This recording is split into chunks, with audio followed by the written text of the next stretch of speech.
Lo que yo les quiero presentar hoy es los resultados de un proyecto que tenemos en marcha junto con varias instituciones latinoamericanas para analizar la relación entre centros de investigación y universidades. Yo me he encargado de hacer el estudio de caso del Perú. Probablemente luego Norma les va a contar un poco más de todo el contexto general del proyecto. Y este estudio de Perú tiene, por un lado, un estudio de caso de varias instituciones y su relación con universidades, y tiene también una parte preliminar cuantitativa en la cual se trataba de ver cómo ha evolucionado la producción de documentos científicos en los últimos 15-20 años en América Latina y en otras partes del mundo, para entender dentro de ese contexto el proceso reciente que ha tenido lugar en Perú. Lo que hoy les voy a presentar es esta última parte, es básicamente la parte cuantitativa del análisis de datos de los documentos publicados en revistas indexadas en los últimos 17 años, desde 1996 hasta 2012. Antes de comenzar, quiero hacer dos precisiones. Por un lado, lo que ustedes van a ver es sobre todo un análisis cuantitativo y un análisis descriptivo. Voy a describir los procesos que están actualmente en marcha, basándome en una serie de datos, de tablas y de cuadros que ustedes van a ver, pero no voy a entrar propiamente en análisis de las razones que hay detrás de estos procesos. Creo que eso es parte del debate posterior que podemos tener, y creo que además eso ameritaría otro tipo diferente de entrada metodológica que no fuera únicamente este análisis bibliométrico. La segunda precisión es que la fuente en la que yo me voy a basar es la base de datos Scopus. Scopus es probablemente la base de datos de revistas indexadas más importante del mundo. Recoge información de aproximadamente 19.000 revistas alrededor de todo el mundo, y esto supone más de 1,5 millones o 2 millones de documentos anuales. Es la base más importante en número de revistas y es la base más importante también en el número de documentos procedentes de América Latina. Pero esto no quiere decir que está ahí todo. Existen también otras bases de datos regionales y otras bases de datos alternativas que tienen otras revistas indexadas diferentes. ¿Y la lengua? La lengua, castellano, inglés, todas. O sea, básicamente, y ahora les voy a ver, uno de los temas clave que creo que debemos comenzar a ponerle el ojo es la diversificación que se ha producido en los últimos 10 años en el lugar de procedencia de estas revistas indexadas, que ya no son solamente Europa Occidental y los Estados Unidos. La asignación por países de los documentos que ustedes van a ver no se realiza a partir de la revista en la cual se publica, sino a partir de la institución de la cual es el autor.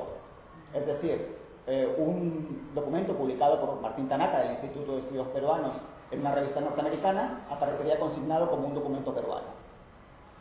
Esto explica que, habiendo únicamente en esta base de datos Scopus 3 revistas peruanas, encontremos un buen número de documentos publicados por investigadores peruanos, más allá de estas 3 revistas. Entonces, estas precisiones, les voy a presentar ahora las ideas generales de un documento de trabajo que va a estar disponible en la página web del Instituto de Estudios Peruanos gratuitamente a partir de la próxima semana. El documento es más amplio, únicamente les voy a presentar algunos de los resultados más resaltantes con la idea de que comencemos a discutirlos.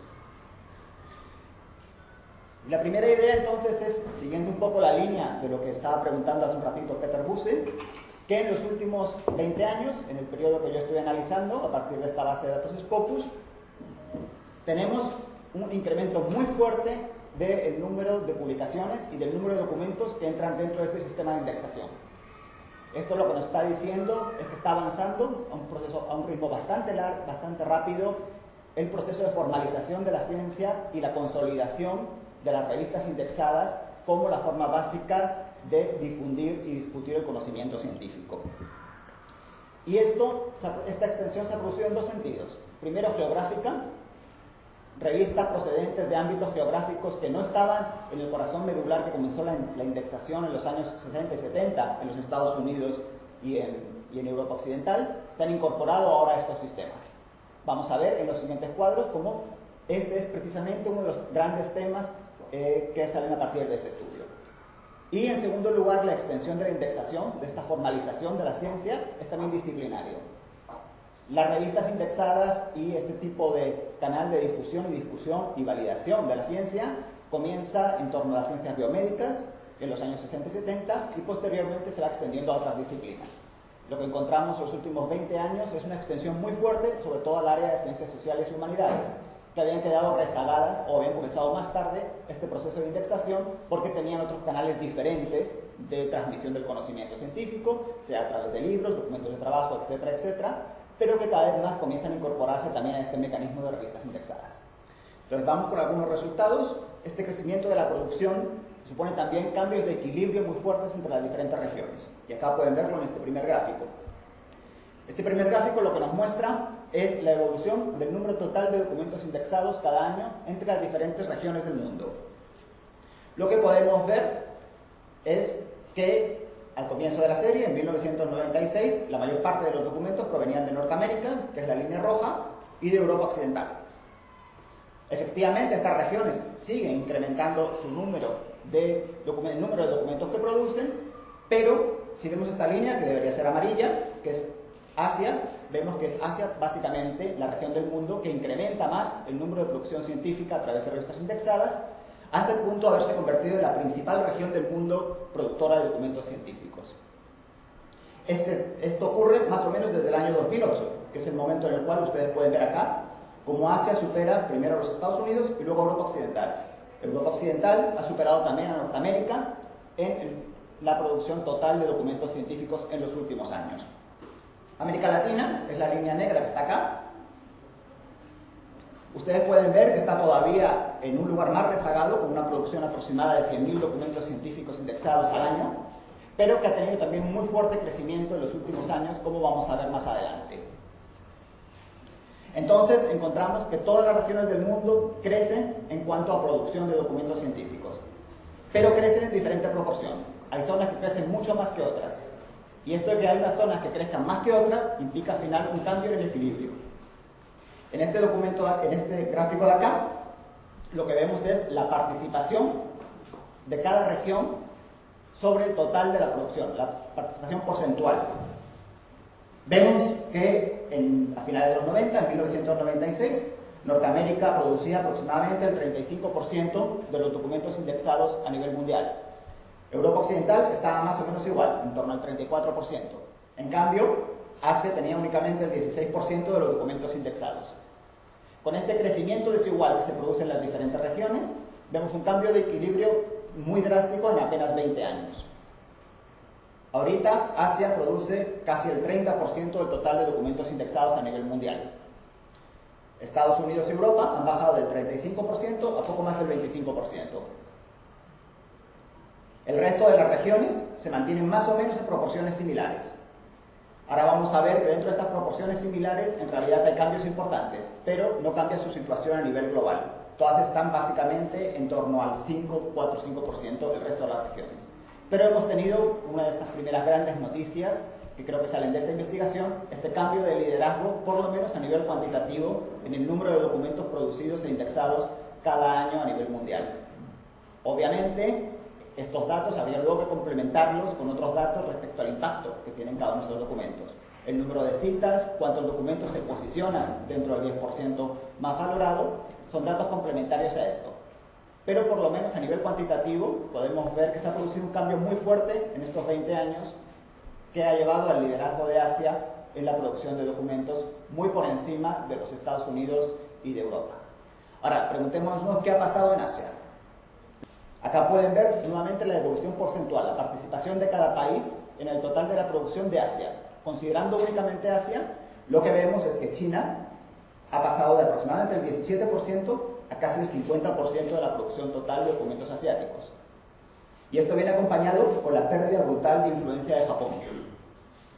Japón, que en 1996 suponía casi más de la mitad de los documentos totales publicados en revistas indexadas de Asia, ahora supone únicamente el 15%. E incluso su participación está ya cercana a la de esta línea verde, que es la India, y de esta línea de color oscuro, que es Corea del Sur. Entonces tenemos que dentro de esta gran pintura, dentro de este gran dibujo en el cual Asia se consolida como principal potencia científica, ocurren también pequeñas historias dentro del continente que son igualmente significativas y que en este caso implica la consolidación, como ustedes ven, enorme de China y la pérdida de influencia de Japón. Esto no quiere decir que Japón produzca menos, quiere decir que su incremento ha sido mucho menor que el incremento que ha habido en Asia, que ha habido en China y que ha habido en otros países asiáticos. Y esto explica la pérdida de influencia.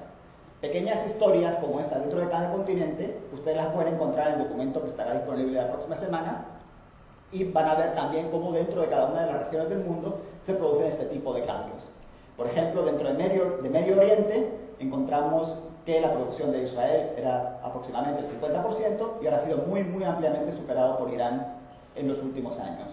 En el caso de Europa Oriental, encontramos que la producción de Rusia, que era prácticamente el 70% de la producción de Europa Oriental, ahora es menos del 40% y está muy próxima a Polonia, que casi se acerca en producción científica a Asia.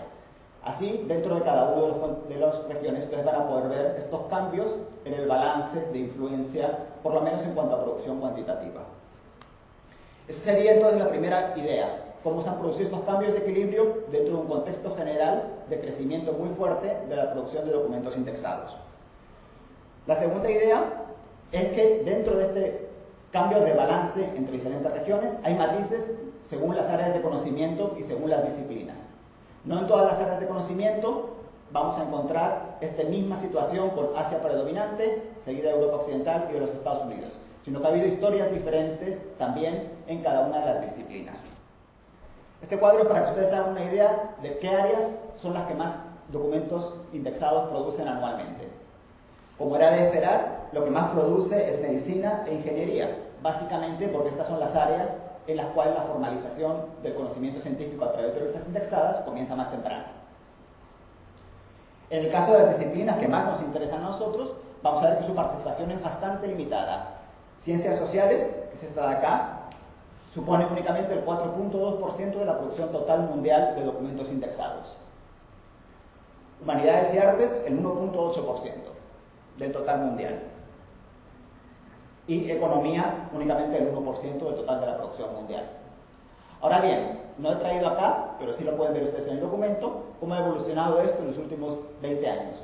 Vamos a encontrar también que el porcentaje de la medicina ha bajado significativamente, mientras que ciencias sociales, humanidades y economía se encuentran entre las disciplinas que más han crecido en cuanto a producción de documentos indexados, probablemente porque comenzaron más tarde este proceso de formalización científica. Y como les decía, hay diferencias de acuerdo al área de conocimiento que veamos en cuál es la posición de los países. Hay áreas de conocimiento como ciencias sociales en las cuales todavía tienen un perfil que podríamos llamar tradicional. Lo que encontramos acá es que dentro del área de ciencias sociales, Norteamérica sigue siendo la región del mundo que más produce. Consultita, ¿qué disciplinas están dentro de ciencias sociales? Me pareció escuchar que economía no la... No, ni economía, están básicamente sociología, está antropología, historia está en humanidades. Historia está en humanidades. Básicamente sociología y ciencia política también. Y luego también una disciplina que acá no se practica tanto, pero que en otros lugares tiene un porcentaje importante, que es ciencias de la administración. Esto está dentro de ciencias sociales. Sí. Dentro de humanidades está historia, está arte, y están varias otras, museología, etcétera, etcétera. Y economía es básicamente economía y econometría. Psicología tiene dos partes. Hay una que está catalogada como psicología en sí misma y otra parte que se llama psicología social, que sí está dentro de ciencias sociales. Supongo que en la práctica nosotros dependemos mucho de los datos que ya tabula la gente que hace Scopus. Supongo que cuando uno entrara a ver detalles, probablemente nosotros clasificaríamos las cosas de una manera diferente. Básicamente acá está clasificado según el esquema norteamericano de ciencias sociales, diferente de humanidades y diferente de economía. Entonces vemos que dentro de ciencias sociales se mantiene todavía un esquema que uno podría llamar tradicional, en el sentido de que Europa Occidental y Norteamérica tienen casi 2/3 de la producción total mundial. El avance de Asia ha sido queda mucho más limitado. Asia producía en 1996 únicamente el 5% de los documentos de ciencias sociales y ahora produce el 10%. Efectivamente, se ha aumentado algo, pero la situación global a nivel mundial sigue siendo todavía muy diferente de lo que veíamos en el cuadro anterior. Nuestra área de conocimiento, el área de conocimiento en la cual nos desempeñamos la mayoría de nosotros, sigue estando todavía dominada por el conocimiento que se produce en las áreas tradicionales, Europa Occidental y los Estados Unidos. Este gráfico es muy similar al de humanidades y es similar también al de economía, que no les he traído acá, pero que ustedes pueden encontrarlos en el documento que vamos a publicar. Y es muy diferente, en cambio, lo que ocurre en otras disciplinas, como es el caso de ingeniería. En el caso de ingeniería la situación es completamente contraria. Ya en 1996 Asia tenía casi el 22% y estaba cerca de superar a Europa Occidental, que tenía el 25%, Estados Unidos en torno al 38%. Acá sí vemos este enorme crecimiento de Asia, que ahora es casi el 50% de la producción total de documentos científicos en el tema de ingeniería. Mientras que la producción norteamericana, no la producción en número total, sino el porcentaje de participación en la producción mundial, prácticamente se derrumba del 40% a apenas el 20%, y en la misma tendencia, aunque más amortiguada, tiene Europa Occidental. Ustedes pueden ver además que esta es una de las disciplinas en las cuales América Latina tiene menos presencia. La línea negra está más o menos por acá, en torno al 2 o el 3%. Una situación similar a la ingeniería la encontramos también en otras disciplinas, como biología o como medicina, en la cual también la participación asiática es cada vez mayor. Y podemos ver un vuelco todavía más fuerte del que se observa a nivel de la producción total mundial, y una situación muy diferente a las ciencias sociales y a las otras disciplinas de humanidades. Esta sería entonces la segunda idea. La primera idea, decíamos, era el incremento de la producción y los cambios a nivel mundial. La segunda idea es que dentro de este panorama general existen matices de acuerdo a las áreas de conocimiento y matices de acuerdo a las disciplinas. La tercera idea, entrando ya en la producción propiamente de América Latina, es una brasileñización de la ciencia latinoamericana, en el sentido de que el peso de Brasil sobre el total de la producción latinoamericana es cada vez más fuerte. Y acá vamos a ver varias cosas, porque creo que hay varios puntos interesantes. Uno es el incremento de la producción científica de América Latina y del Caribe. Acá, la línea azul es el número total de documentos por año. Ustedes pueden verlo acá. Pasa de aproximadamente 20.000 documentos al año en 1996, en total de todas las disciplinas, a cerca de 100.000 documentos en 2012. Es decir, la producción científica de América Latina en estos años se ha multiplicado por 5. Por lo menos la producción científica que circula a través de revistas indexadas. Y esto implica también un crecimiento en el porcentaje de participación de América Latina sobre el total de la producción mundial. Creo que esta es una de las noticias que a veces no registramos. Como, siendo todavía un porcentaje bastante bajo, se ha incrementado notablemente en los últimos años. En 1996, América Latina producía apenas el 2.2% del total de documentos indexados. Ahora produce casi un poquito más del 4%. Es decir, en estas menos de 2 décadas, la participación de América Latina sobre el total de la producción mundial casi se ha duplicado, lo cual creo que es una noticia bastante buena respecto a cómo está evolucionando la formalización de la ciencia latinoamericana y su capacidad para circular a través de estos circuitos mundiales de validación del conocimiento científico. Y este es el otro dato que creo que es interesante. Lo que vemos acá es las diferentes regiones del mundo, cuánto han crecido su producción en determinadas áreas de conocimiento en este periodo, desde 1996 hasta 2012. Los gráficos representan cuántos documentos se publican en 2012 de una determinada materia por cada documento que se publicaba en esa materia en 1996. En ciencias sociales vemos que América Latina es la región del mundo que más ha crecido en producción. Actualmente se publican en revistas indexadas 18 documentos de ciencias sociales por cada un documento que se publicaba en 1996. Este crecimiento es muy superior al de Asia, que es la segunda región del mundo, que tiene 11.7. Todas las regiones del mundo crecen, pero destacadamente crece América Latina dentro de la producción de ciencias sociales. Lo mismo ocurre en humanidades. América Latina es nuevamente la región del mundo que más crece en producción de humanidades. Por cada documento que se publicaba en 1996, se publican en la actualidad 13 documentos en revistas indexadas. Más que Asia, más que Europa Oriental, más que el Medio Oriente, que son las 3 regiones que van a continuación. En economía, América Latina no es la región que más incrementa su crecimiento, es Europa Oriental. Pero fíjense este número, 27. Eso quiere decir que por cada documento en economía que publicaban las instituciones latinoamericanas en revistas indexadas en 1996, en 2012 se publican 27 documentos. Es decir, si tenemos que ha habido un crecimiento muy fuerte de América Latina en la producción mundial, ese crecimiento es todavía más importante dentro de las áreas de conocimientos más cercanas a nosotros: ciencias sociales, humanidades y economía. Ahora bien, no todos los países latinoamericanos han crecido igual. Acá lo que vemos es el porcentaje de participación de cada subregión que podríamos llamar de América Latina y el Caribe respecto al total de la producción de la región, y cómo estos porcentajes han ido evolucionando desde 1996. Lo que encontramos acá es lo que les decía antes, esta brasilenización de la ciencia latinoamericana, en el sentido de que Brasil producía aproximadamente el 38% de los documentos indexados en 1996 y en la actualidad produce más de la mitad de los documentos indexados proceden de América Latina. Es decir, 1 de cada 2 documentos científicos que circulan a nivel mundial procedentes de América Latina viene de Brasil. Y esto está acompañado de un declive del cono sur, que es esta línea azul. Nuevamente, como en el caso anterior, recuerden que todas las regiones aumentan el número total. Lo que cambia es el porcentaje respecto a la producción regional. Y este porcentaje, en el caso del cono sur, baja bastante, baja de aproximadamente el 27% a menos del 20%. Esto es fundamentalmente, no les he traído acá el gráfico, por una bajada de Argentina, bajada porcentual de Argentina, porque Chile es, por el contrario, uno de los países que más se incrementan. Es esta bajada de Argentina, que casi es alcanzada en número total de documentos por Chile, lo que explicaría este declive del cono sur en su participación sobre el total de la producción latinoamericana.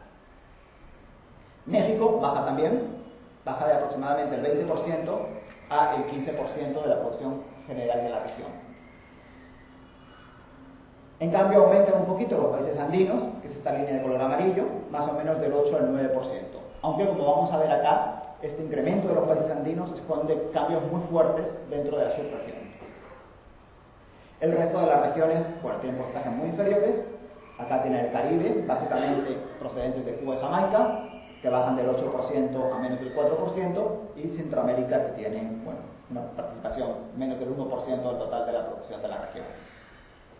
Entonces tenemos acá, creo que las dos noticias principales de este gráfico son ese crecimiento de Brasil y ese declive porcentual del cono sur y de México. En el caso del cono sur y en el caso de México, esto puede querer decir, y es algo que habría que averiguar más allá de este estudio, si la producción científica de estos países está circulando a través de otras redes diferentes. Puede ser que la producción de las revistas, estoy pensando sobre todo en el caso de México, se esté indexando no en estas bases de datos de nivel mundial, sino se esté indexando en las bases de datos regionales. Es un tema que queda ahí abierto y que yo no puedo responderlo en este momento. Quizás lo que estemos viendo acá sean diferentes estilos de validación y circulación de la ciencia, no lo sé. Ok, cuarta idea, junto a estos cambios y este crecimiento de la producción en América Latina. Perú se encuentra entre los países que más crecen a nivel mundial y que más crecen dentro de la región en cuanto a producción de documentos indexados. Y acá nuevamente hay varias cosas que ver. Esto que ven acá es cuántos documentos indexados produce un país en 2012 por cada documento que producía en 1996. 1996 igual a un documento. En 2012 vemos que el país que más ha crecido es Colombia. Colombia produce ahora 10 documentos por cada documento que producía en 1996. Ha, por lo tanto, multiplicado por 10 su producción científica en estos menos de 2 décadas. El segundo país que más crece es Haití, aunque en este caso es probablemente un reflejo estadístico porque la producción de Haití es tan pequeña que en realidad, a poco que se produzca un poquito más, parece que estadísticamente el crecimiento es muy fuerte. Y el tercer país de la región que más crece es Perú. En el Perú se publicaron en 2012 7.3 documentos científicos por cada documento que se publicaba en 1996. Es por lo tanto el tercer país de la región que más crece. Crece incluso más que Brasil, que es el cuarto país, 6.5, y crece mucho más que el promedio de América Latina, que es 4.7%. En el lado contrario de la lista, los países que menos crecen, encontramos básicamente a Venezuela y Jamaica. Venezuela produce solamente 1.8 documentos por cada documento que producía en 1996. Es decir, dentro de este gran contexto de crecimiento en todo el mundo, apenas ha logrado duplicar su producción en estos 20 años. Como les comentaba antes, también se puede hablar de un cierto declive en el caso del Cono Sur. Acá está el caso de Argentina, también al final de la tabla. Argentina produce 2.8 documentos por cada documento que producía en 1996. Es decir, todos los países crecen, pero en una proporción muy diferente. Quienes crecen más dentro de estas diferencias son los países andinos, Colombia y Perú, y Brasil, básicamente. Este documento de acá nos muestra cómo ha ido evolucionando la participación de Perú porcentualmente respecto a varios ámbitos de referencia. Este crecimiento de Perú, que hemos visto que multiplica por 10 su producción científica en estos años, implica que también crece su participación en el total de la producción mundial y en el total de la producción latinoamericana. Esta rayita de acá abajo, en color amarillo, es la participación de Perú respecto al total mundial. Vemos que sigue siendo muy, muy pequeñita. Pasa del 0.01% al 0.04%. O sea, hay un crecimiento, pero obviamente seguimos siendo un país bastante marginal en la producción científica mundial. Esta línea roja es la participación de Perú respecto al total de la producción científica de América Latina y el Caribe. Pasa de aproximadamente el 0.70% a el 1.10%. Sigue siendo porcentajes bajos. Estamos en un país, como vamos a ir viendo, que crece mucho su producción, pero que empezaba tan abajo, tan abajo, tan abajo, que todavía ese crecimiento no se nota en términos agregados tanto. Y esta última línea, la línea azul, nos muestra la participación de Perú sobre Sudamérica, es decir, ya descontando México y los países centroamericanos y el Caribe. Ahí pasamos del 1% a aproximadamente el 1.5% del total de la producción regional. Como ustedes pueden ver, son todavía porcentajes bastante bajos, a pesar de que somos el tercer país que más ha crecido en número total de documentos producidos en estos 15 años. Acá veamos lo que les decía antes, cómo esto impacta en términos del equilibrio solo de los países andinos.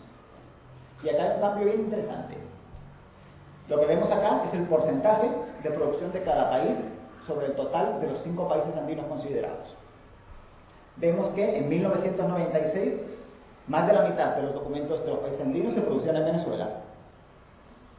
Esto ha caído, ustedes pueden ver, brutalmente. Del 50%, de casi el 55%, a menos del 20% de los documentos. Es decir, la pérdida de importancia de la ciencia venezolana en el contexto andino y en el contexto latinoamericano es uno de los grandes datos que se han producido en los últimos 20 años. Y esto está acompañado de este crecimiento de Colombia. Colombia, que tenía el 30% de los artículos indexados procedentes de países andinos en 1996, tiene ahora casi el 60% del total de documentos procedentes de los países andinos. Es decir, hemos asistido en nuestra región a un cambio de equilibrio total entre la ciencia venezolana y la ciencia colombiana. Es probable que, si ustedes recuerdan qué autores leían y quiénes venían a las reuniones que realizábamos en los años 90 y comparan con qué autores leen y quiénes vienen a las reuniones que realizamos en el área de ciencias sociales actualmente, puedan ver este mismo cambio, cómo progresivamente los autores venezolanos han ido desapareciendo de nuestras referencias, incluso han ido desapareciendo de nuestras redes, y han sido sustituidos por los investigadores procedentes de Colombia, que ahora son predominantes en las reuniones que realizamos casi siempre a nivel andino, incluso dentro de nuestra disciplina. Bueno, Perú ha incrementado un poco su participación, del 9% pasa a aproximadamente el 14% de la producción procedente de los países andinos. En el documento que ustedes van a encontrar la próxima semana, esto está desglosado también por diferentes disciplinas y por diferentes áreas de conocimiento. Si consideráramos solo ciencias sociales, humanidades y economía, encontraríamos que el predominio de Brasil es un poquito más matizado. En estas disciplinas, Brasil tiene aproximadamente el 40-45% de la producción latinoamericana. Mientras que se incrementa un poquito la producción proveniente de los países andinos, que es un poco superior al promedio del total de disciplinas. Bolivia y Ecuador, que estaban casi cerquita de Perú en 1996, ahora se han distanciado, ya que su producción no crece tanto como en Perú o como en Colombia. Entonces tenemos que la producción científica peruana se ha crecido de manera muy notable. Es el tercer país que más crece. Ahora bien, y esta es la última idea central que quiero transmitirles acá, este crecimiento se produce a partir de un modelo de producción científica muy tradicional. ¿Y a qué me refiero con esto de tradicional? A varias cosas. En primer lugar, las disciplinas sobre las que se escribe. Mientras que en el total del mundo encontramos una pérdida de importancia de la medicina y de las disciplinas más tradicionales en beneficio de las ciencias sociales, en el Perú esto todavía no se da. En el Perú, la disciplina sobre la que más se escribía en el primer periodo considerado, 1996-2000, era medicina, con aproximadamente el 22%. Bueno, esto ha ido incrementando. Es decir, mientras que en el resto del mundo la proporción de los artículos científicos médicos declina, en Perú sigue aumentando todavía. Estamos como de alguna manera repitiendo los procesos que se dieron en otros lugares del mundo hace 20 o 30 años. Quizás porque el proceso de formalización y de indexación de la ciencia peruana va efectivamente 20 o 30 años atrasado respecto a lo que ocurre en otras partes del mundo. Baja la producción en porcentaje, la producción de agricultura y biología, que era casi a la par que la medicina, la principal disciplina sobre la que se escribía en el Perú, y ahora es menos del 15%, y en el caso de ciencias sociales encontramos que se pasa prácticamente del 4 al 5%, es decir, apenas hay cambio en estos años. Frente a una imagen que se puede tener de que en el Perú se hace sobre todo ciencias sociales, que podemos tener quienes estamos en estas disciplinas, o que incluso se transmite en el discurso público cuando Mala dice que basta de escribir artículos sociológicos, vemos que realmente la sociología que se produce en el Perú es muy poca. Sociología y ciencias sociales en general. Es menos del 5% del total de la producción científica, por lo menos de la producción científica que logra insertarse en estos circuitos de difusión mundiales. Mientras que son las áreas más tradicionales, medicina, con agricultura menos, inmunología y microbiología y bioquímica las que más producen, o sea, disciplinas duras son las que más producen. Esa es la ciencia peruana que está saliendo a circular en el mundo. Y esto tiene que ver también con el tipo de universidades que tenemos. Y esta es la última parte de la presentación. En este cuadro lo que ustedes ven es cuántas universidades de cada país hay entre las 100 universidades latinoamericanas que más documentos científicos publican en estas revistas indexadas. Como era de esperar, Brasil tiene 49 de las 100 universidades que más producen en América Latina. Seguido de México con 16, Argentina con 11, Chile con 10 y Colombia con 6. Perú está al final de la lista, con 1. Es decir, tenemos únicamente una universidad entre las 100 que más producen en América Latina. Estamos al nivel, en ese sentido, de Trinidad y Tobago y de Costa Rica, por poner los ejemplos, que son otros países que tienen únicamente una universidad entre las 100 que más producen. Es Cayetano. Efectivamente, Cayetano. Y no es que esté dentro de este grupo de las 100, no es que esté precisamente entre las primeras. Está aproximadamente, no recuerdo exactamente el número, 92, 93. Es decir, entra por las justas en esta lista.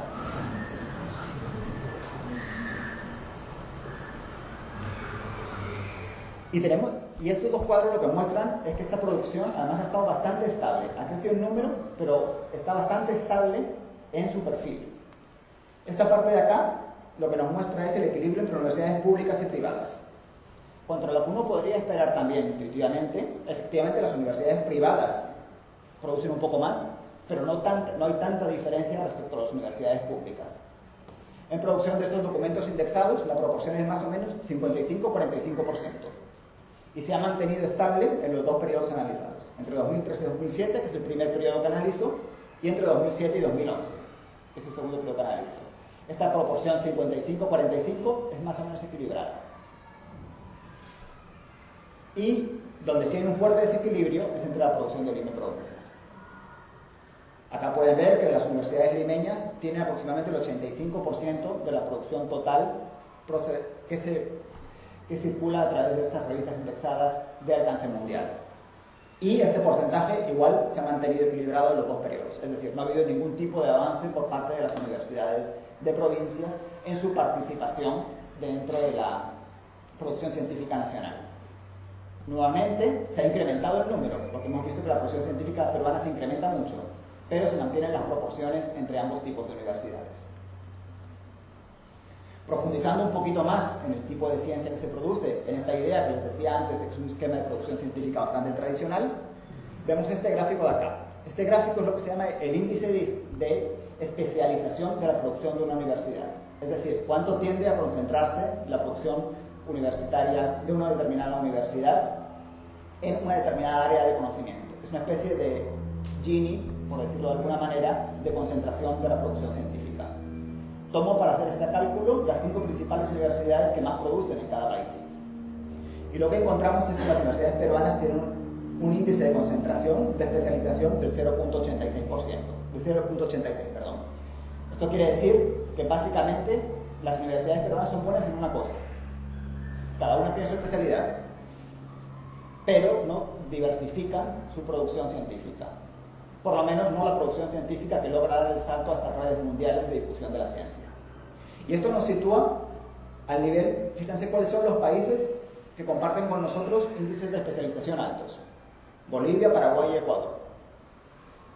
En cambio, los países más productivos científicamente, Brasil, México, Argentina y Chile, tienen índices de especialización mucho más bajos, lo cual indica que las universidades no solo dependen de una materia, no solo son buenas en una cosa, sino que tienen mayor diversidad de materias en las cuales producen.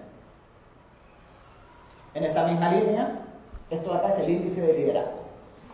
El índice de liderazgo lo que mide es el porcentaje de los documentos que tiene un autor de una determinada universidad en la cual ese autor es el autor principal.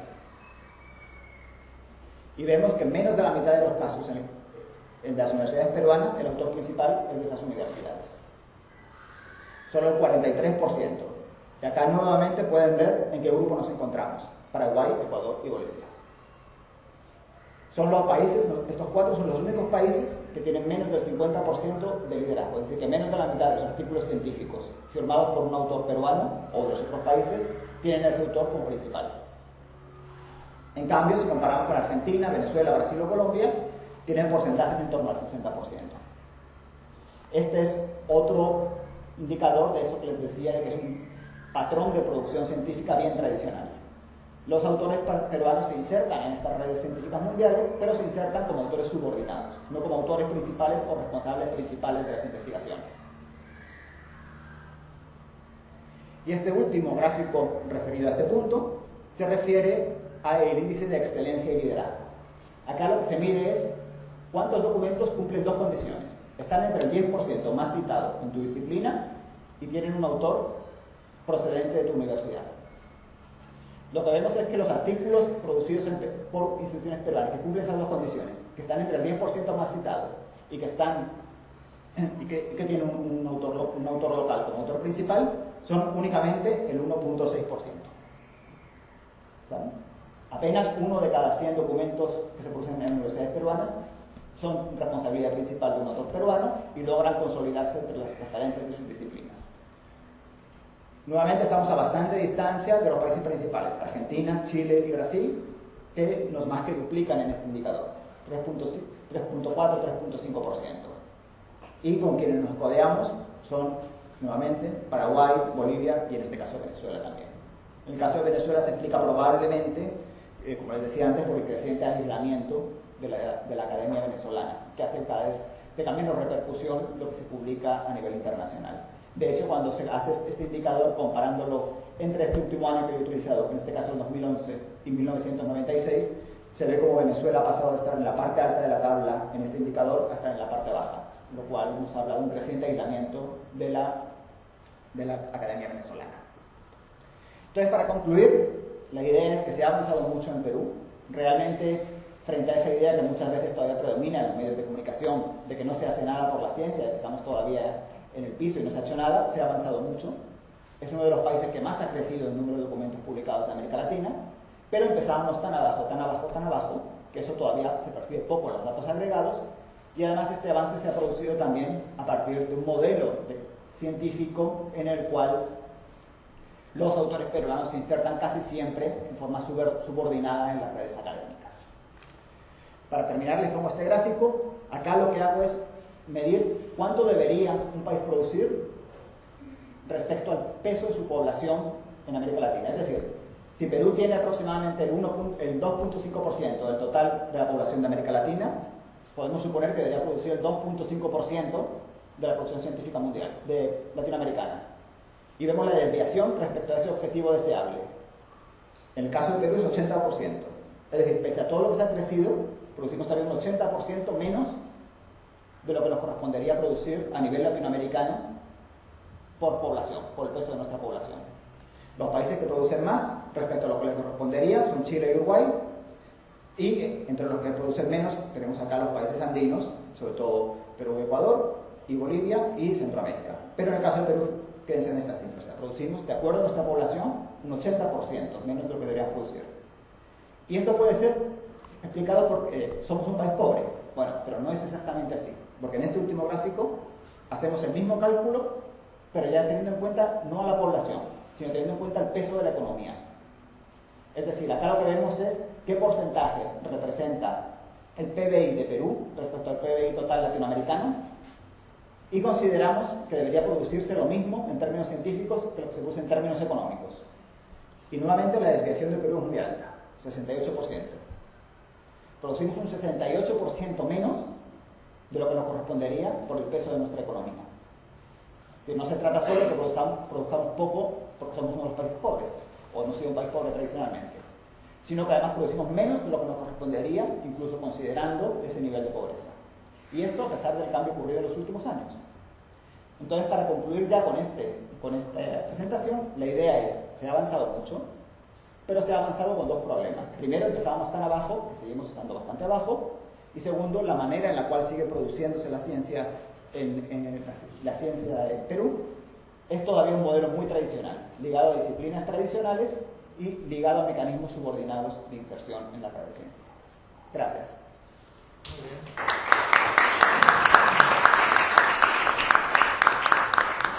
Muy bien, Raúl.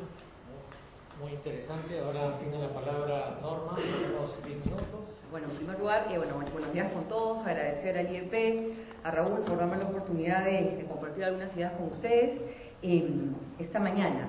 Bueno, yo he tenido oportunidad de leer versiones previas de este trabajo, como bien les ha explicado Raúl, estoy centrado ahora en la parte más cuantitativa, pero estoy aparte también de, digamos, una discusión mayor que se viene realizando en el marco del proyecto Saber Más América Latina, que es un proyecto, como su nombre lo indica, regional, donde participan 10 países y cuyo objetivo es tratar de entender cómo se vinculan las universidades y los centros de investigación, que son de alguna manera los principales actores, productores de conocimiento, ¿no?, a nivel nacional, y digamos, qué mecanismos, qué instrumentos se podrían generar desde la cooperación internacional para fortalecer su desempeño, en especial lo que refiere a la producción de investigación y su capacidad de incidencia política. Entonces les comento eso un poco para que vean, digamos, el marco en el cual se ha producido este intercambio tan interesante con Raúl. Yo participo en ese proyecto como parte del comité asesor y ciertamente es muy interesante la entrada que ha dado Raúl, porque precisamente ha abordado un tema que ha sido en general poco trabajado en América Latina, este tipo de análisis bibliométricos, así que es un aporte fundamental, no solamente para las agendas de investigación académica, sino para un tema que es cada vez más importante, que son las políticas de planificación de la investigación en las universidades y también la forma como también las agencias de cooperación están diseñando instrumentos que buscan incentivar, promover, dinamizar los sectores de conocimiento en América Latina, en Asia y en África. Entonces, bueno, en ese sentido, reconocer o reiterar la importancia de este trabajo. Yo quiero concentrarme en este poco tiempo que tengo en compartir con ustedes como que dos grandes inquietudes que me suscitan los resultados, la evidencia que sale del trabajo, ¿no? La primera de ellas tiene que ver con discutir, pensar en conjunto sobre la relevancia, los alcances de este tipo de medición para países como el nuestro. Y antes de empezar pongo mi disclaimer. Yo, al igual que ustedes, seguramente estamos todos en sintonía con la idea que es fundamental, pues, mejorar el posicionamiento del Perú en la ciencia internacional, mejorar nuestro lugar en estos rankings y obviamente aumentar la productividad. Eso, digamos, yo comparto plenamente esa agenda. Sin embargo, donde yo tengo dudas y me permito compartirlas con ustedes es hasta qué punto podemos reducir la variable calidad al criterio de indexación, ¿no? Y digo esto con preocupación, porque obviamente pienso que aquí nos estamos de alguna manera colocando una vara similar a otros países y está muy bien que de alguna manera nos comparemos con los mejores, pero a veces también nos olvidamos en analizar y comprender cuáles son los factores que han de alguna manera influenciado la forma como se realiza ciencia en el Perú. Y eso me parece fundamental tener esta reflexión, porque los rankings yo creo que son un gran instrumento. El problema es qué hacemos con lo que nos dicen los rankings. Y podemos, por ejemplo, crear una carrera de indicadores, ¿no? Colocar metas, ¿no?, que seguramente se ven muy bien en el papel, pero que o no pueden ser realistas o no pueden ser pertinentes con la forma como se produce investigación en el Perú. Acá les voy a dar un ejemplo, ¿no? Si es que tomamos esto desde la variable de las propias dinámicas organizacionales, ¿no? Tenemos universidades aquí en el Perú, obviamente de calidad diversa, pero si algo tienen en común todas es la siguiente característica. La principal manera de reclutar recursos humanos es a través de la docencia. O sea, esta figura de persona que solo investiga es francamente muy rara en el mundo universitario del Perú. Si bien es cierto, también se han hecho avances importantes en algunas universidades, cambiando modos de contratación, haciendo, por ejemplo, diferentes correlaciones en las cargas, todavía el principal mecanismo de vinculación es la docencia y pues obviamente eso tiene implicancias en la dedicación de tiempo que tienen los investigadores para desarrollar este tipo de producto. Un segundo elemento, que es un elemento de preocupación compartido tanto por universidades como centros de investigación, es la rotación del personal, ¿no? Alcanzar niveles de productividad elevados implica, entre otras cosas, pues contar con un staff permanente, digamos, dedicado a estas tareas. ¿Cómo hacer eso en contextos donde más bien la permanencia de personal a nivel de, por ejemplo, profesores nombrados o investigadores de plaza fija es más bien poca en el conjunto de los recursos humanos que disponen estas instituciones, ¿no? Eso también tiene que ver con un elemento sobre el cual yo creo que ya es momento de empezar a discutirlo en las ciencias sociales, que es cómo ha cambiado también el mercado de trabajo del investigador peruano, ¿no? Para tomar nuestro caso en específico, aunque esa reflexión es aplicable también a América Latina.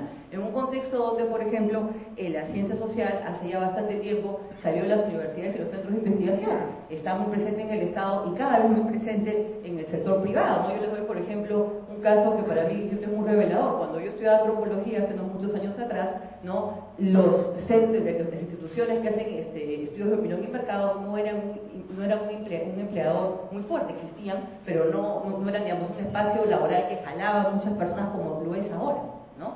Entonces, eso simplemente para ponerlo como un dato de contexto y resaltar también la importancia de mirar cómo se ha transformado nuestro mercado de trabajo en este sentido, ¿no? Ahora, un segundo elemento dentro de esta, digamos, reflexión sobre la pertinencia y las limitaciones de este tipo de rankings tiene que ver con cómo podemos avanzar a tener una mayor, o digamos, una figura más completa de la performance del sector de conocimiento peruano, ¿no? Este tipo de indicadores generalmente se utilizan para mirar la calidad de las universidades, ¿no? Entonces, en ese sentido creo que va a ser importante avanzar en una mirada más de conjunto y, por ejemplo, también tener elementos para comprender cómo ha ido cambiando, cómo ha ido evolucionando la producción a nivel de los centros de investigación.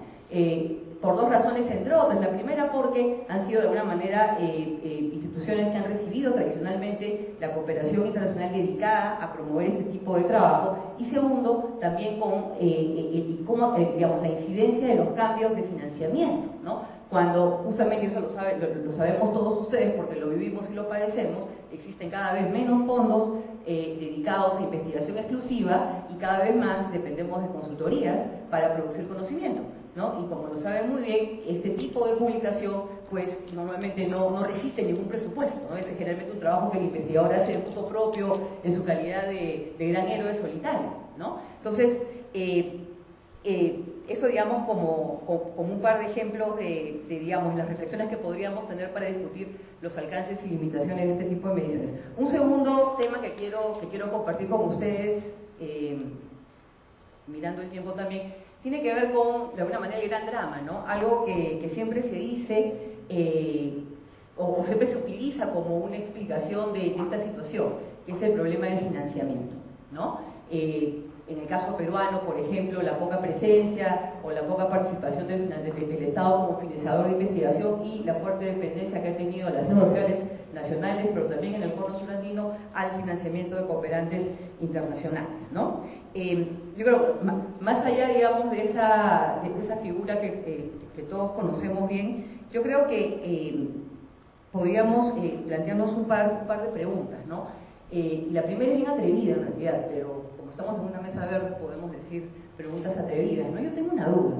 Yo me pregunto hasta qué punto, por ejemplo, esta relación tan cercana que ha tenido la ciencia social peruana, ¿no?, con la cooperación internacional puede haber funcionado como una suerte, pues, de incentivo, no quiero decir perverso, pero podemos usar ese elemento para que entiendan a dónde voy, para de alguna manera insistir en la generación de fondos nacionales que permitan financiar este tipo de conocimiento, ¿no? Y digo ciencias sociales porque en el caso, por ejemplo, de la medicina, de las ciencias básicas, tenemos una mayor participación de actores privados en el financiamiento, ¿no? Entonces, yo creo que ese sí es un tema importante, porque primero, porque aquí en el Perú, como les digo, nos estamos, a lo menos en ciencias sociales, avanzando cada vez más a un modelo donde nuestro principal canal de transmisión de recursos públicos pasa por consultorías, pasa por licitaciones y no necesariamente por fondos públicos de investigación, aunque Juanita Kuramoto nos va a contar los avances importantísimos que están habiendo en los últimos años, pero también porque este es un drama compartido en la región. Hace algunos años, de hecho en el año 2011, se publicó un estudio de unos investigadores argentinos, Lardón y Rollero. Ellos estudiaron la situación de financiamiento de investigación en una muestra de 12 países de la región, ¿no?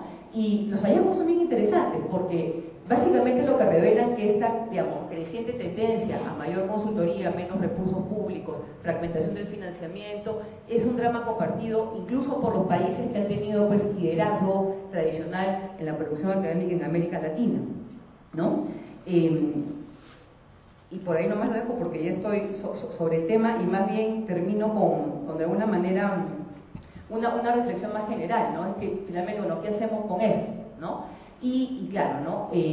Para el caso peruano, cuando hablamos de financiamiento y producción de investigación, un tema que suele aparecer en la agenda es, bueno, pues utilicemos los recursos lejanos, no están ahí ingentes en las universidades, hagamos algo al respecto. Yo creo que es una dirección interesante para avanzar, pero ciertamente un paso previo en ese esfuerzo es poder sistematizar e identificar las experiencias que ya existen desde utilización de esos recursos en fines de investigación, que si bien son escasas y muy raras, también nos encontramos con algunas historias de éxito, ¿no? Por ejemplo, la Universidad Nacional de Trujillo, que encontraron una manera, seguramente muy complicada, de poder poco a poco empezar a utilizar estos recursos en capacitación y producción de conocimiento, ¿no? Ahora, digamos, y la dejo ahí nomás porque seguramente hablaremos más sobre ese tema, pero hay otro tema que tiene que ver también con nuestra relación, pues, larga con la cooperación internacional, que tiene que ver con que, bueno, si finalmente supongamos que ponemos como objetivo pues la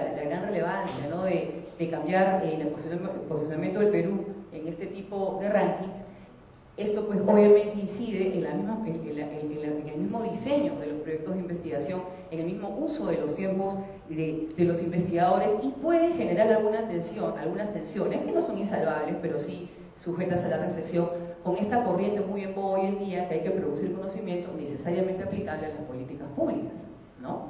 Entonces, la dejo ahí nomás. Muchas gracias. Gracias.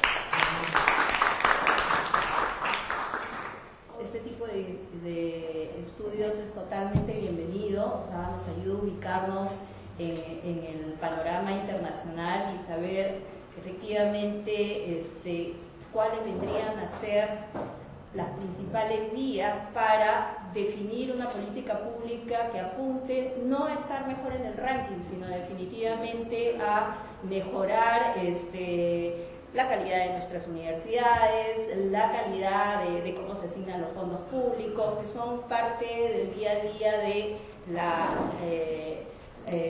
de la política pública en una entidad, por ejemplo, como Concitec o una entidad como el CINCIT, ¿no? Lo primero que quisiera señalar es que el indicador bibliográfico es lo que típicamente se llama un indicador de resultados. Entonces, cuando nosotros vemos los resultados así súper espectaculares de China, eso lo que está reflejando son 30 o 40 años de inversión constante en ciencia y tecnología, que no solamente es poner más dinero en las universidades nacionales o abrir fondos para la investigación, sino también han mandado durante años a gente a capacitarse en otros países, en las universidades más avanzadas, y posteriormente muchos de ellos no han regresado. Recientemente, ahora que las condiciones en China y en estos países están más atractivas, empiezan a regresar y fortalecen también las universidades nacionales, ¿no? Entonces, ahí lo que tenemos que ver, nuestra situación refleja claramente lo que hemos invertido, y hemos invertido muy poco. Tú me has puesto el gráfico típico que conocemos, que del promedio también de inversión en ciencia y tecnología o en investigación y desarrollo, que es alrededor de 0.7% en la región, el Perú solamente invierte 0.15% en el mejor de los casos, y con todos estos fondos nuevos probablemente estaremos arribando a 0.2, 2.25 0.22 en los próximos años, ¿no? Entonces, estamos hablando de un indicador de resultados y lo que nos están reflejando las cifras son justamente esa situación que se está generando ahí.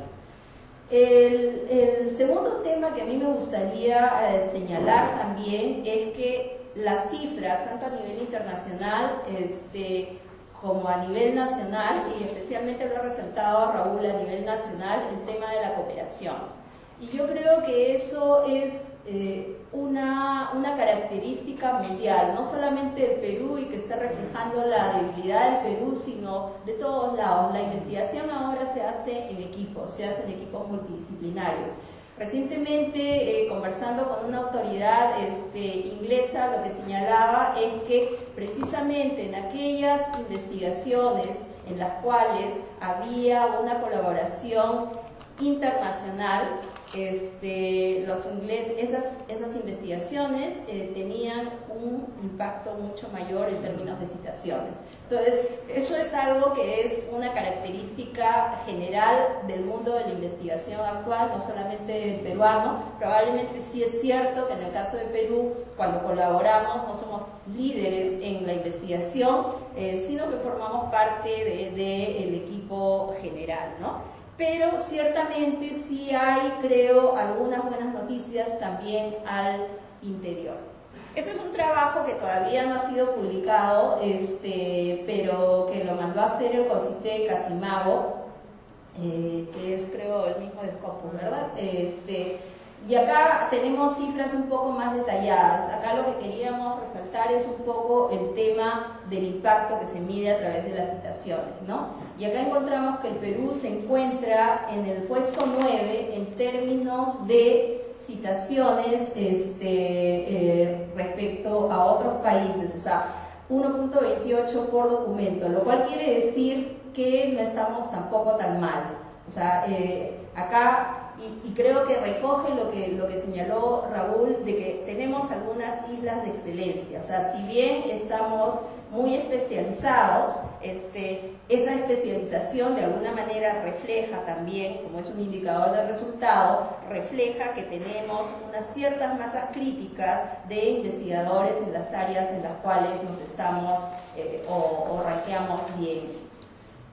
Acá, por ejemplo, tenemos la evolución del porcentaje de publicaciones en las mejores revistas, en el Q1 se le llama, en los principales países de América Latina, y nuevamente vemos que el Perú está bastante mejor que México, que tiene 1.66 en el año 2001, nosotros tenemos 2.93, 2.35 Colombia, 1.76 Chile. Eso quiere decir que, de nuevo, o sea, tenemos un cierto nivel de excelencia en las pocas publicaciones que saca el país. El Perú es el tercer país de la región. En los últimos años ha logrado publicar una mayor proporción de sus trabajos en revistas Q1. Eso también tiene sus trampas, nuevamente, ¿no? O sea, no es que seamos así excelentes por sí, sino que también como colaboramos, entonces ese documento aparece en esas revistas, ¿no? O ese artículo aparece en estas revistas de calidad superior o con mayor citaciones. ¿Cómo son los patrones de colaboración científica en el Perú? Acá lo que tenemos, las rayas verdes son la colaboración internacional, las rayas verdes claras, colaboración internacional y nacional, las amarillas, colaboración nacional, y las rojas, sin colaboración. Lo que claramente está diciendo acá es que, nuevamente, como lo dijo Raúl, colaboramos, o sea, formamos parte de un equipo de investigación, se publica a nivel, ¿cómo se llama?, de consorcio o de equipo. Básicamente lo que hay es una colaboración internacional, es decir, un investigador de una universidad acá con investigadores de otras universidades. Generalmente no se da esa colaboración interna, y si vemos el porcentaje ya de equipos que tienen o de artículos que han sido publicados con colaboración internacional y nacional es sustantivamente más bajo, y si empezamos a ver colaboración nacional solamente es más bajo aún. Y luego un porcentaje de gente que publica independientemente, ¿no? Pero acá también empezamos a ver un poco cómo se traduce esa colaboración en los artículos publicados por el Perú.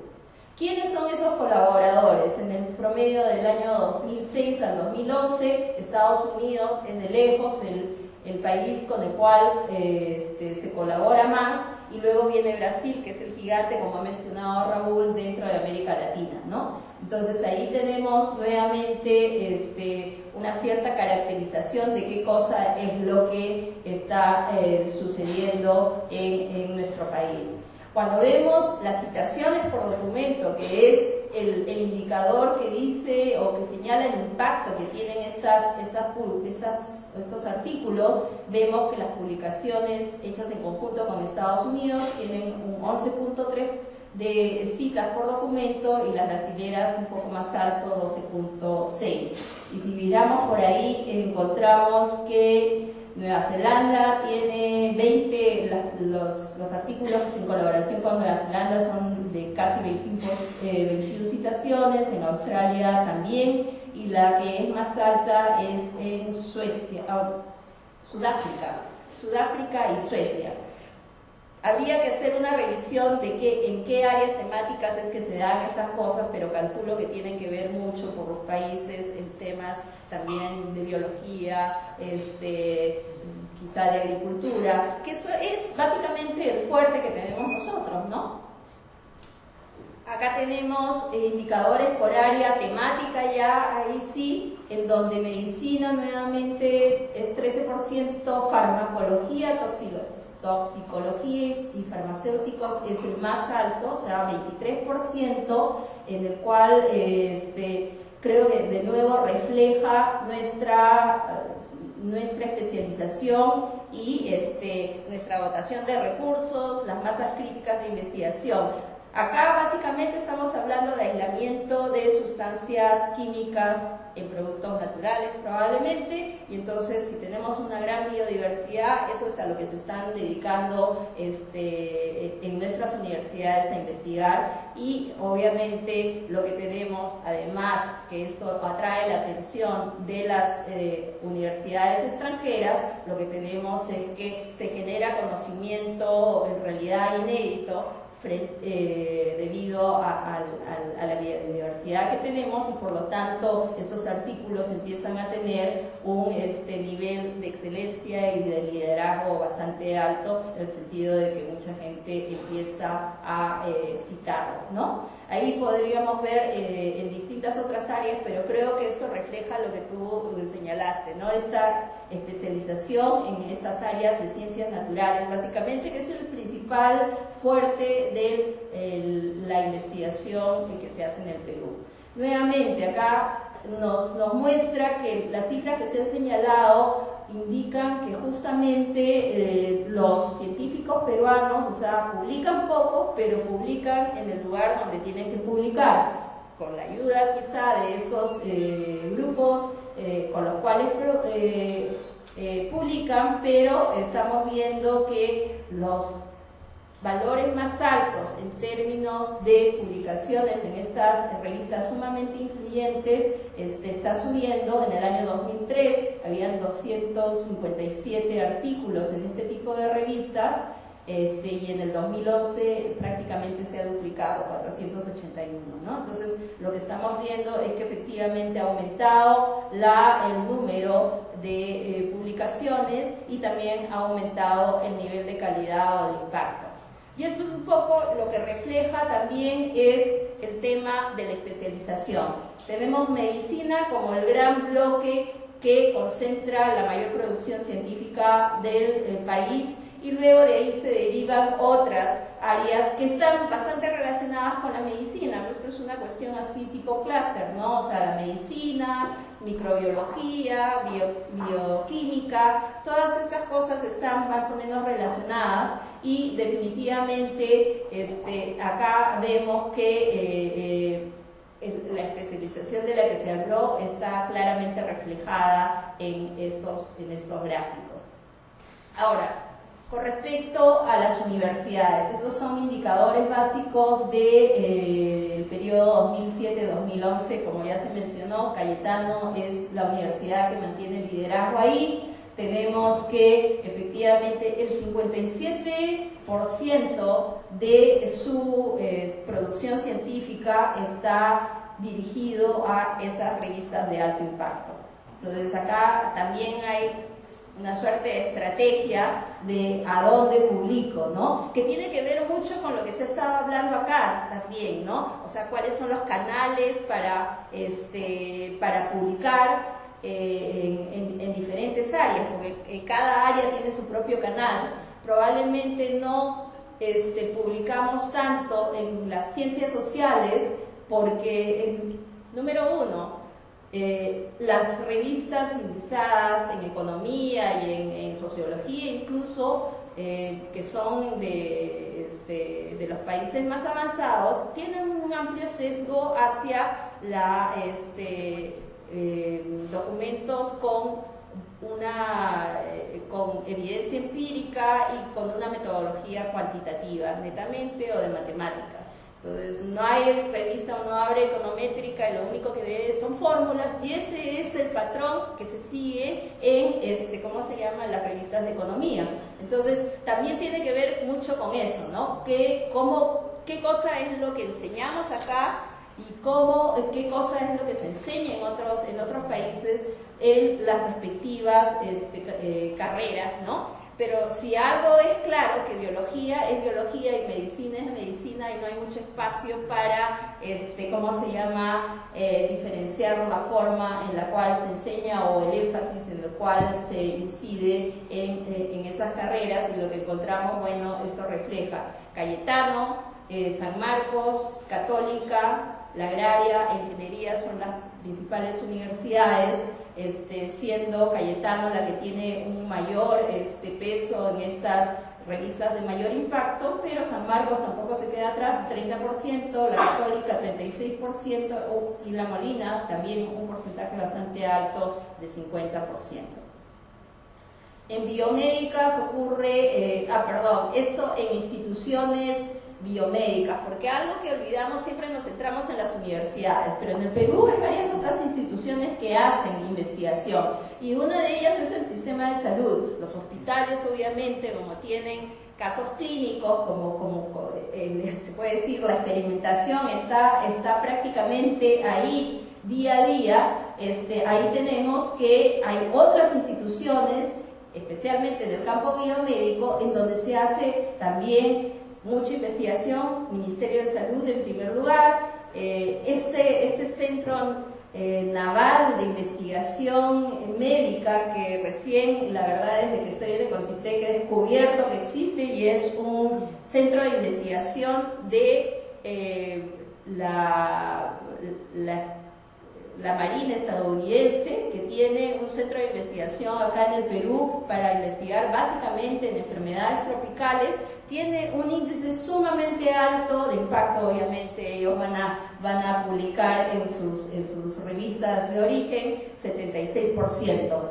Pero también hay que resaltar que este NAMRU, que es el acrónimo de este centro, suele publicar en conjunto, y publica con Cayetano, con San Marcos. O sea, la política de este centro es publicar o hacer proyectos colaborativos con las universidades nacionales. Luego está el Hospital de Cayetano, neoplásicas, etcétera. Pero si ustedes ven, en casi todos también el impacto o la publicación en revistas de impacto es bastante alto, casi cercano a la mitad. En el sector gobierno tenemos los institutos públicos, y acá nuevamente tenemos unos índices también interesantes.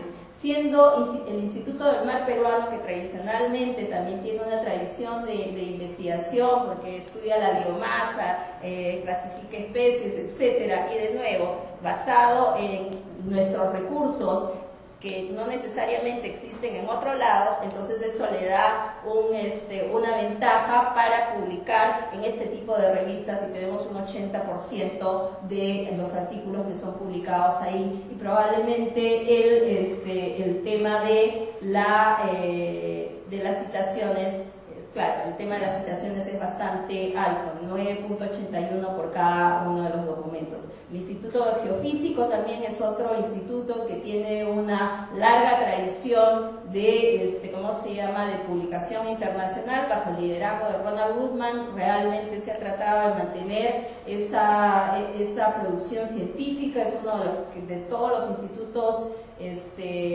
públicos el que tiene un número más alto de doctores, y por eso también su producción científica.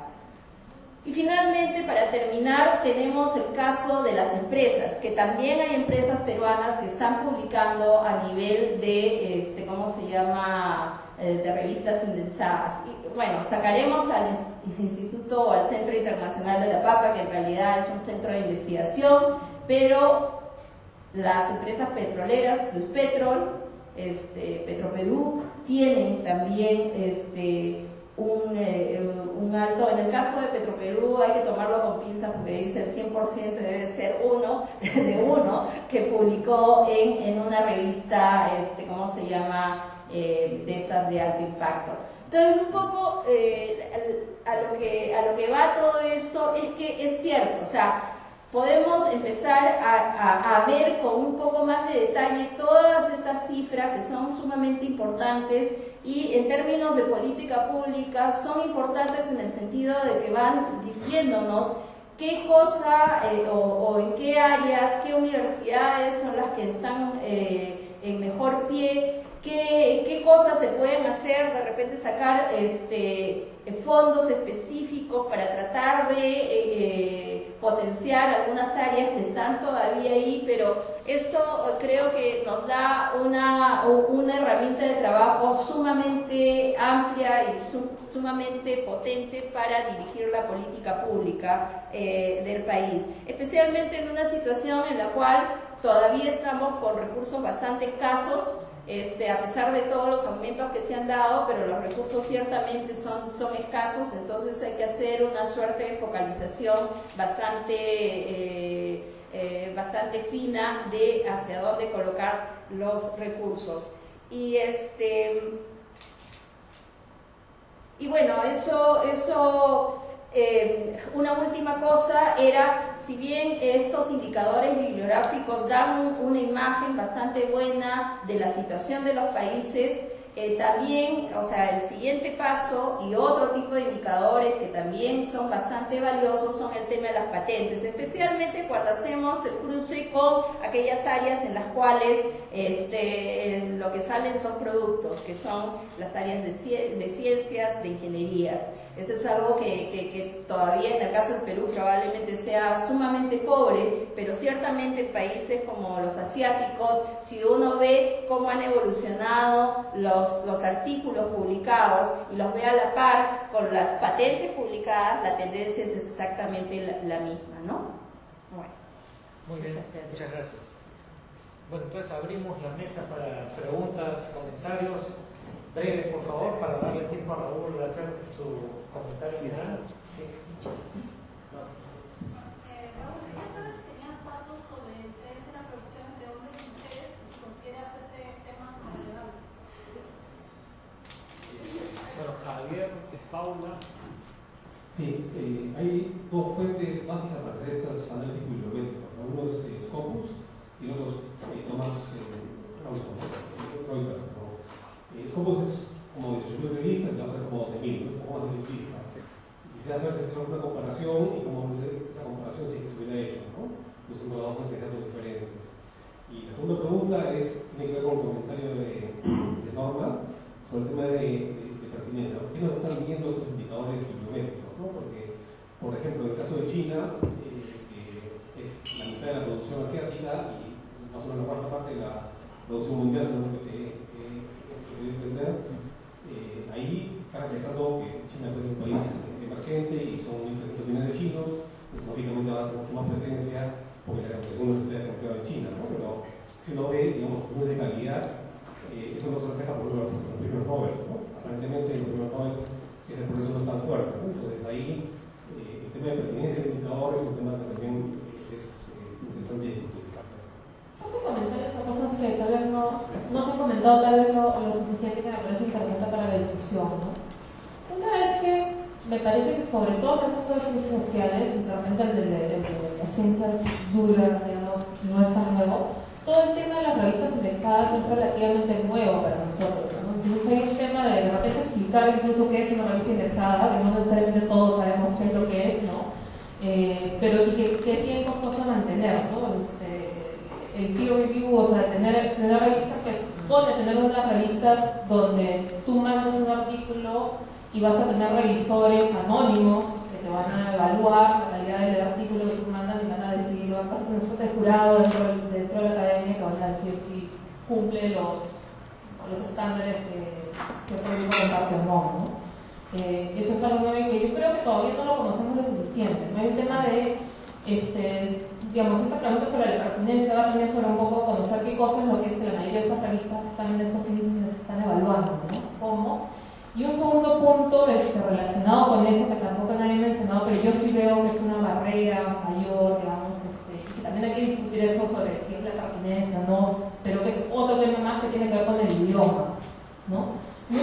Todavía la mayoría de las revistas que están en estos índices son en otros idiomas, sobre todo el inglés, es el idioma predominante, ¿no? Y hay una barrera que yo he visto, incluso en algunos casos cuando hemos discutido de gente que ha escuchado, o sea, tengo este artículo pero tendría que mandarlo a traducir, ¿no? Es también el tema de, digamos, de habilidades, no solamente de especialización en tu campo, sino también de aprender cómo es este sistema, aprender cómo se escribe este sistema y también lograr el...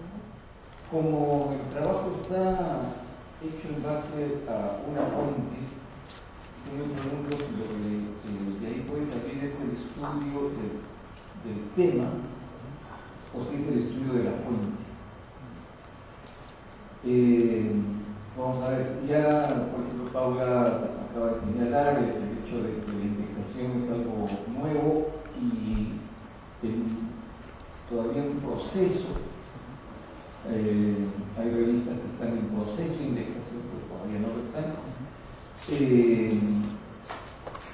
Y entonces me pregunto, por ejemplo, la producción nacional, ¿cómo se compara entre revistas indexadas y revistas no indexadas? Y producción que no esté en revistas. Por ejemplo, todos los libros del Instituto de Estudios Peruanos no están siendo considerados. Solamente estarán siendo considerados autores del Instituto de Estudios Peruanos cuando publican en revistas indexadas.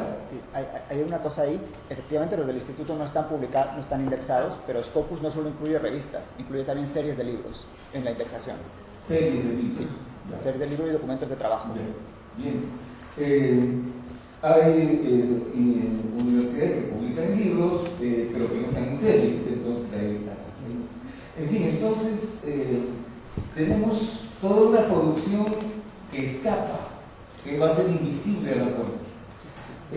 Voy a agregar también cosas que estén en internet, por ejemplo, y que pueden circular ampliamente y pueden ser citados por artículos de revistas indexadas, pero no sé si la citación va a aparecer porque están citando una fuente no indexada.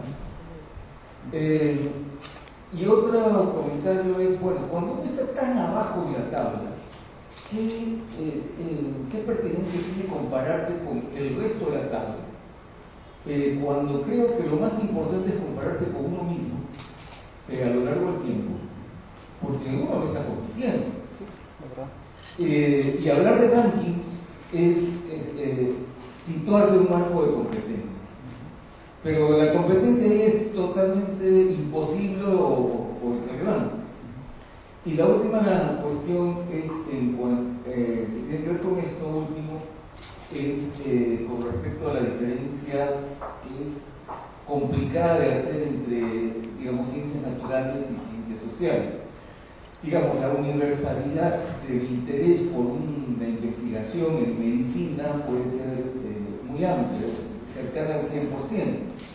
Bueno, habrá enfermedades tropicales, pero con esto del cambio climático, el calentamiento global, van a aparecer enfermedades tropicales donde antes no aparecían. Entonces el interés puede ser muy general, pero en ciencias sociales normalmente estamos trabajando sobre realidades parciales que bien o mal no le interesan mucho a los vecinos.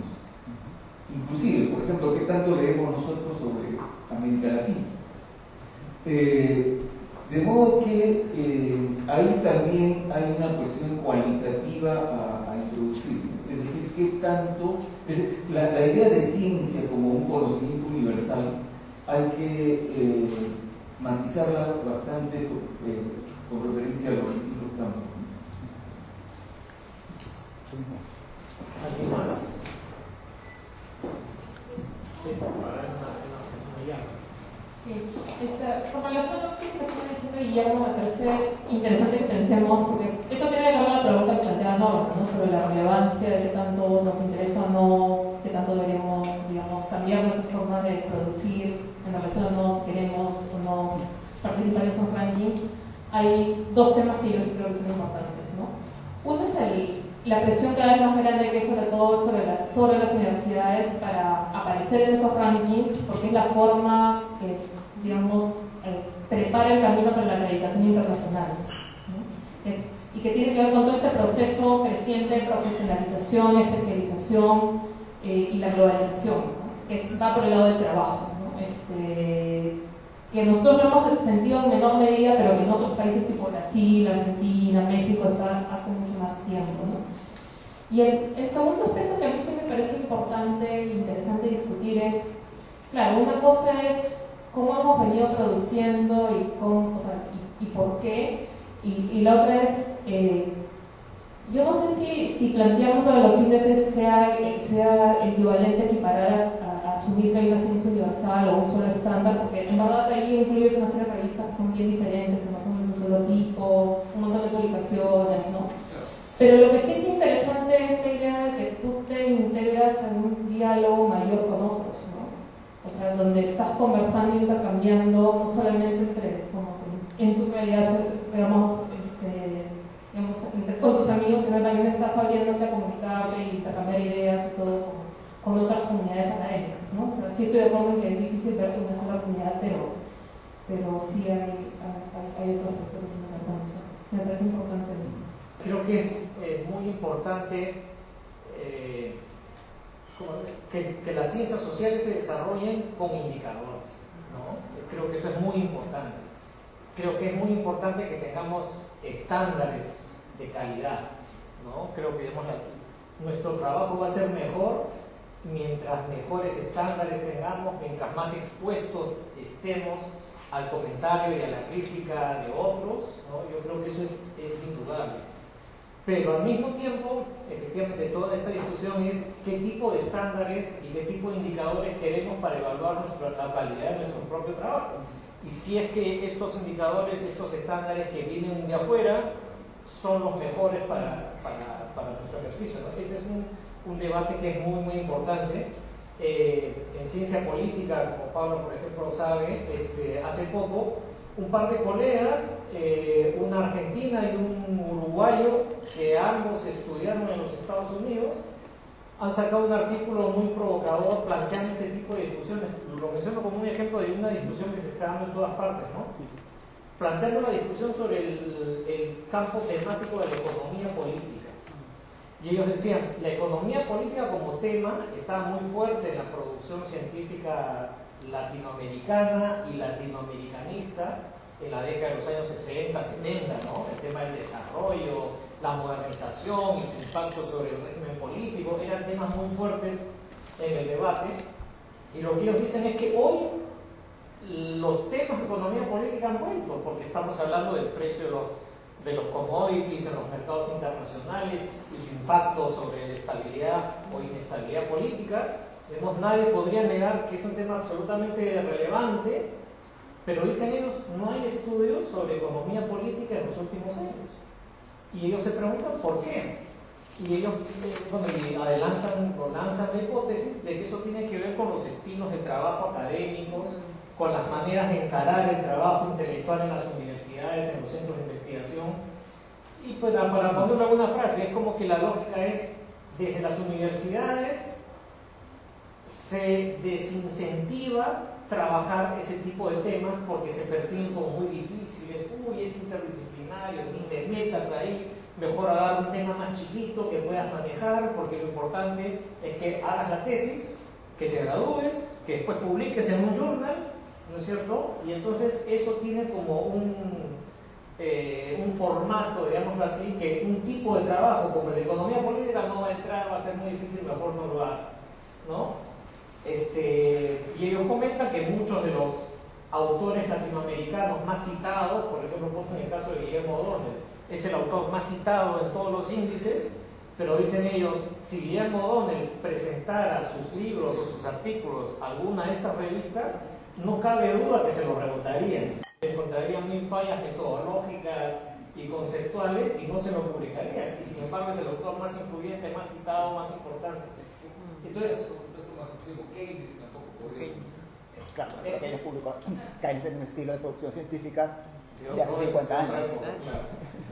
Y bueno, entonces, como que el tema es, son muy importantes los estándares, muy importantes los rankings, pero hay que hacer un esfuerzo por ver cómo desarrollamos indicadores eso, más propios, ¿no? Es una discusión que está muy en boga, seguramente en todas las disciplinas, ¿no?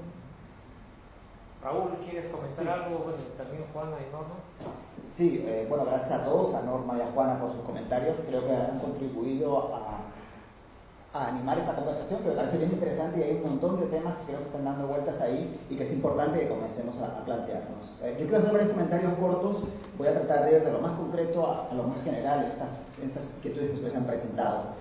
Voy a empezar por lo más concreto. Laura, tú me preguntaste sobre si era posible hacer una diferenciación entre artículos producidos por hombres y por mujeres. Bueno, con los datos publicados públicos de Scopus no se puede, no aparece esa división. Sería súper interesante, como sería súper interesante hacer otro tipo de divisiones, o sea, no solamente, por ejemplo, no solamente de qué institución es el autor que publica un artículo, sino también dónde estudió. Eso sería súper interesante, por ejemplo, hacerlo. O ver qué porcentaje de la ciencia de un determinado país se publica en revistas nacionales y qué porcentaje en revistas extranjeras. O al revés, qué porcentaje de los artículos que se publican en revistas peruanas procede de autores peruanos o autores de fuera.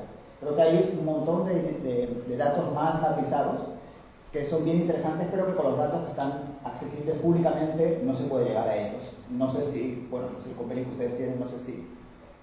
Tendría que revisar si es que hay esa división, sí.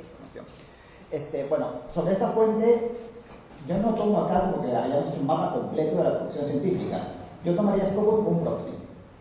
Ahora, creo que es un proxy bien poderoso.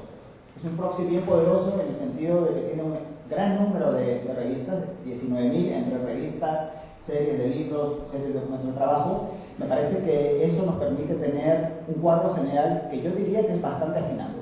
Eso no quiere decir, obviamente, que existen otras muchas maneras de difundir y de producir ciencia. Pero yo diría que las líneas generales del dibujo que hemos puesto acá podemos estar relativamente seguros de que son ciertas. Como pasa con todo proxy, cuando te acercas más, cuando la lente de análisis se va acercando más a lo micro, es probable que pierda su fortaleza. Es cierto que muy probablemente esto nos presenta un buen mapa del equilibrio entre regiones, del equilibrio entre países. Si dentro de cada país ya cortamos por disciplina, cortamos por el tipo de institución, vamos efectivamente cortando, al final nos podemos encontrar con lo que Juan ha señalado. Pluspetrol tiene el 100% de excelencia, probablemente en un solo documento. Eso quizás no nos dice tanto. Entonces, tomemos esto como un proxy que señala algunas líneas generales que efectivamente pueden ser probablemente matizadas con respecto a este tipo de inquietudes que han presentado Guillermo, que ha presentado Javier, que ha presentado Martín, entre otros varios otros. Respecto a la excelencia, sí, efectivamente esto no mide la calidad de las publicaciones. Hay muchos otros temas que miden más allá de las publicaciones. Tampoco estoy seguro que los premios Nobel, como decía Javier, sean un indicador de excelencia que en este momento se podamos utilizar. También tiene determinados sesgos, se ha dicho muchas veces desde la Academia Occidental, etcétera, etcétera. Y además, el premio Nobel al final lo que te premia es casi una carrera, con lo cual es muy probable que si hoy lo estamos viendo científicos chinos, quizá los veamos dentro de 20 o de 30 años. No lo sé. Es posible en ese sentido. Entonces, sí, efectivamente, esto que yo les he presentado son indicadores cuantitativos básicamente de producción total. Habría que afinarlo mucho por el tema de calidad y ver el impacto que efectivamente están teniendo. Yo estoy seguro, por lo menos en muchas disciplinas, que ese 20%, 25% de producción procedente de Norteamérica y ese 20-25% de producción procedente de Europa Occidental sigue influyendo mucho más en la generación de pensamiento y en la generación de ciencia que el 40% que viene de Asia. Es muy probablemente que siga siendo así. Probablemente dentro de 10 o 20 años las cosas hayan cambiado. No lo sabemos en ese sentido, ¿verdad?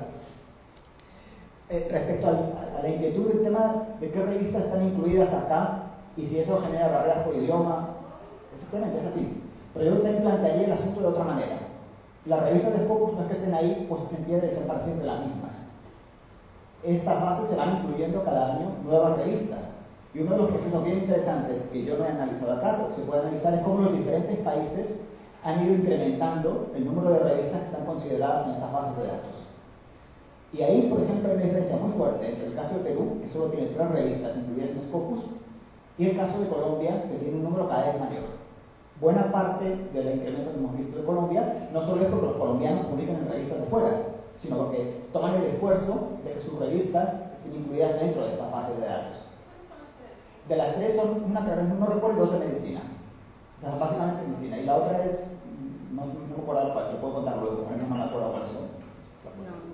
Pero son solamente 3, son 3 desde hace muchos años. Entonces también hay un esfuerzo por parte, o mejor dicho, más que un esfuerzo, una apuesta por dónde quieres que circule tu ciencia. ¿Sí? Esta es una posible vía de circulación. Hay otras. Como les contaba antes, las revistas mexicanas están apostando muy fuerte por sus propias bases de datos, por Redaliac y por otras bases de datos. Y probablemente por eso vemos que acá habrá con menos fuerza. Ellos están apostando más por un circuito de circulación de la ciencia latinoamericana que por un circuito de circulación de la ciencia mundial. Son diferentes apuestas. Y esto es el caso distinto de Colombia, que efectivamente tiene un porcentaje muy bajo en las redes latinoamericanas y muy alto o más alto en las redes mundiales. Son apuestas en todo caso que se tiene que tomarlas. Yo estoy completamente de acuerdo con ustedes con el tema de los rankings. Soy bien escéptico con el tema de los rankings. Si ustedes se han dado cuenta, yo no he presentado ningún ranking. He presentado comparaciones entre países o evolución transversal en el tiempo, pero no habrán visto ninguna lista que diga 1, 2, 3, 4, 5, 6. Porque sí creo que eso puede crear un efecto falso a la hora de plantearse objetivos. O sea, la idea nuestra es producir más y mejor ciencia. No es necesariamente superar a nuestro vecino en la producción de la ciencia. Si ellos consiguen producir mucho más, fantástico, ¿no? Pero yo sí tendría mucho cuidado y sí creo que esta lógica de ranking en la cual estamos cayendo muchas veces puede tener más elementos negativos que positivos. Lo cual no quita que no se puedan hacer, y creo que se deben hacer, este tipo de estudios comparativos entre países. Pero siempre tratando en lo posible de evitar una lógica de ranking y de ordenación y creación de listas. A ver, ¿qué más cosas acá? Lo último, yo creo que efectivamente los datos que yo he presentado y los que luego ha presentado Juana nos apuntan a un determinado tipo de ciencia. Y ahí sí me preocupa a mí, creo que es importante centrar el debate en ese punto. Tenemos cifras de excelencia y tenemos efectivamente un porcentaje muy alto, superior al de Brasil, superior al de Chile, superior al de Argentina, de publicación en revistas del cuartil primero, del Q1. Pero es un indicador bien tramposo. Bien tramposo en el sentido de que si ustedes ven los países que tienen indicadores más altos, que publican en mayor proporción en revistas del cuartil 1, son Paraguay, Bolivia, Ecuador junto con Perú. Porque producen muy poco y lo que produce va todo arriba. Y va todo arriba por una cosa que hemos comentado en las 2 presentaciones. Porque generalmente, pero en muy alta proporción, son equipos liderados por extranjeros. Creo que ese es el modelo de ciencia que estamos desarrollando. Islas de excelencia, que tenemos en excelencia, una producción académica que efectivamente va enfocada en muy alta proporción a las revistas más importantes, pero con equipos liderados generalmente por científicos extranjeros. Y eso es muy diferente de lo que encontramos en el caso, por ejemplo, de Brasil, que es el país que más ha crecido. Si ustedes miran los indicadores de dónde se publican las revistas, Brasil es uno de los países que tienen más bajos.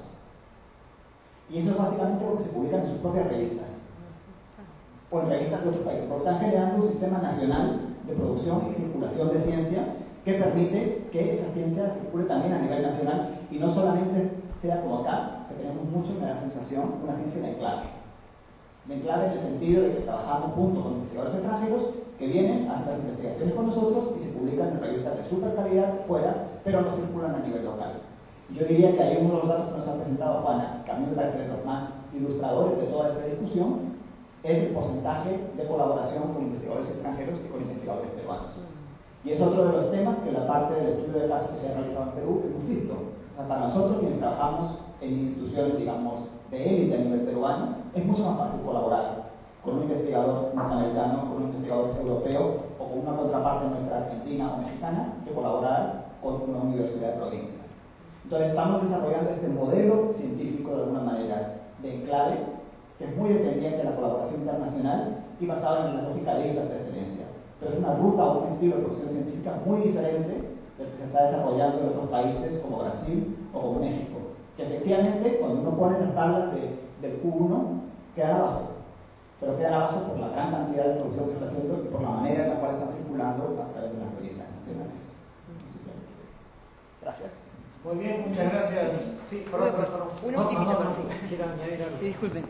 Chiquitito y velozmente, ¿no? Y simplemente para decir que, a ver, digamos, de acuerdo, ¿no? Con lo que ha comentado varios de ustedes, ¿no? Digamos, la importancia de este tipo de información, pero también la necesidad de mirar un poco con lupa, ¿no? Yo creo que el desafío que emerge y el reto pendiente de esta conversación es cómo avanzamos hacia mecanismos de formalización sensibles al contexto, pero que no sean autocomplacientes, ¿no? Y yo creo que ese es un punto central, porque yo a veces me temo que aquí, a veces aquí pues podemos caer en el Perú de alguna manera el espejismo de la actividad. Y les pongo un ejemplo muy concreto, ¿no? Es una práctica común hoy en día en las universidades públicas y privadas crear grupos de investigación. Tenemos listas cada vez más crecientes de grupos de investigación, ¿no?